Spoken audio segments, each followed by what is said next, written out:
Hi,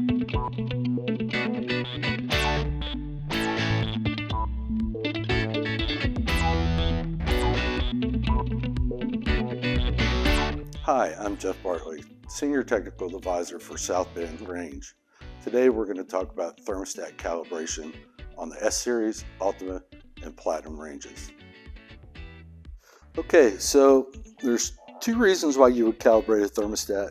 One, if the temperatures aren't correct for the customer, and two, in this case, we just got done replacing the thermostat.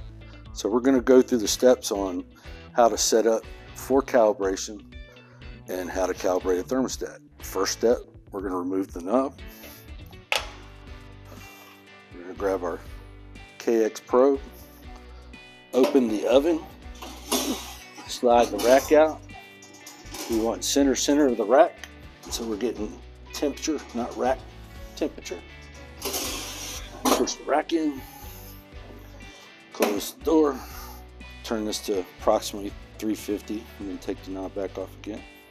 Generally, when I calibrate ovens, I ask the customer what 3 temperatures they cook at, and I'll do the calibration at the lowest temperature, and then I'll check the 2 higher temperatures to make sure that all 3 of them are within spec for the customer.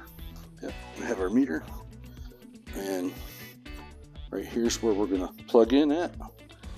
It's kind of impossible. One side's bigger than the other, so it's all good. And we're going to turn our meter on to Fahrenheit, Celsius, and then we're just going to track the temperature. What we're looking to get is we need to have this thermostat cycle a minimum of 3 times before we can ever start to calibrate the thermostat. All we're going to do is sit and watch temperature. Remember, I set the knob at 350 degrees. We're slowly coming up. We're at 200. Another important thing to know is just because a thermostat doesn't go to the temperature that you have it set on doesn't necessarily mean that it's a bad thermostat. There's such a thing called differential. Differential is what determines whether or not the thermostat's serviceable or unserviceable. So for Southbend equipment, it would be a 20-degree differential. For conversational point, while we're waiting for this thing to cycle 3 times, let's say we have the oven set at 350 and it goes up to 330 degrees, shuts off, and then turns back on at 310 degrees. So your differential would be 10. So the inside temperature of your oven would be 320 degrees. You would be technically within 10% of set point.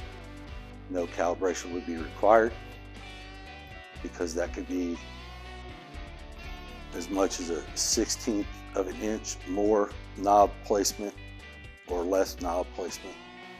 That's why you, within 10%, you don't try to calibrate that. All thermostats fresh out of the box, they require a calibration in the unit. Most of them are calibrated by the manufacturer in an oil bath, which is night and day difference from where the thermostat lives in a range or an oven or whatever the piece of equipment may be. So unfortunately, you just can't drop it in and go. 235 and climb. This is probably the slowest part of this whole procedure. Something definitely you want to take your time with. Make sure that you capture good numbers.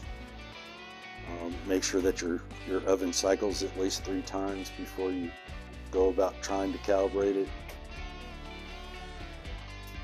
because the customer will immediately be able to tell whether or not it was done correctly or not. So shut off at 290. That would be the second actuation of the thermostat. At the conclusion, the thermostat that we installed is unserviceable, and this is the reason why. The differential is 37 degrees, so the thermostat kicks back on at 312 degrees, and it puts us at a 349 degree oven. However, 37 degrees is way too much for the customer. So we want it pretty close to 20 degree differential, which would be like a 330 to 370 swing. But this one didn't turn out that way, so we'll have to get another thermostat and replace it and calibrate it again.